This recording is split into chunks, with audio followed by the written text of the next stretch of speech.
Hi, I'm Emmett Moore. I'm CEO and founder of Reliant Healthcare Partners. We started the company about 5 years ago because we saw the need for the fact that there wasn't enough inpatient rehab beds in the United States, especially in the Southwest, and we just felt like that need was there, and we wanted to try to develop a company that could in fact fill that need. It's a great opportunity. We started with recruiting a great management team, putting them together. We identified 10 people that really understood this sector and this industry, and found locations that really had a shortage of these beds.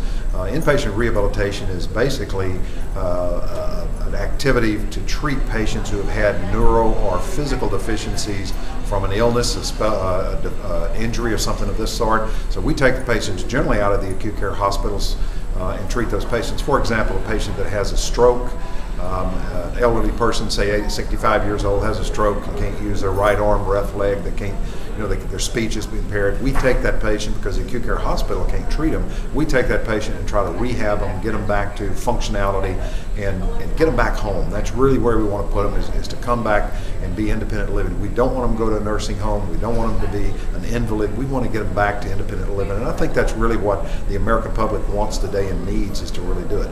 There is a shortage of those beds in the United States, especially in Texas. We've picked Texas. We've now opened and built 5 hospitals. We have 5 more under construction. And we just feel like we've got an opportunity to really bring a need that's there and can do it, where we're getting better outcomes, better results, and we're able to really get the patient back to independent living successfully with excellent outcomes. So that's essentially what the company's like, and we just think there's a tremendous opportunity, and we're excited about it. You talked about the opportunity.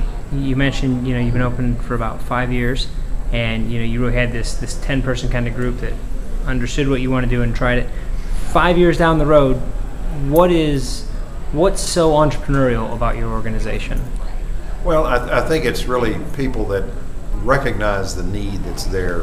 They share the vision that we have, or I have as a company, and see that opportunity to be able to provide care and do a great job of it. And if we can continue to provide excellent care, better outcomes, better quality, better patient satisfaction, a safe environment at a more reasonable price, I think ultimately that's going to be a way in which we can provide care to patients that really need that. And as we can build that into a network, I hope to get this to 25 hospitals within the next few years. And I think at that point we really have accomplished a whole lot, and been able to do it where we're also dealing in a tough economy. We're able to come in and be successful in one of the worst economies we've had in a long time, and still grow and be successful in doing it. Tell me, you talked about really having people who are on the same page as you. How do you keep people on the same page? Is that a matter of finding people who understand your vision, or is it about really explaining where you and the other leaders in the organization want to go? I think it's a little of each. I think you find people who really have a desire to provide good care. They know this sector, they work in this sector, and they want an environment to be able to provide good care to patients. They're really patient focused. Secondly, I think they realize that there is a shortage, and they see the vision and they want to be part of it.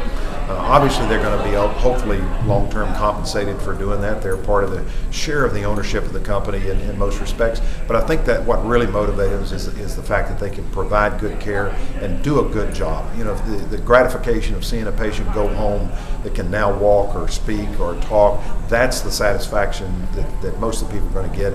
And you don't get it in some of the environment that's there now. The last thing in the world you want to do is send a patient to a nursing home, have them convalesce, or send them home with home health that they're really not getting the type of care that you need. So filling that void and being able to provide that service is really what motivates all of us.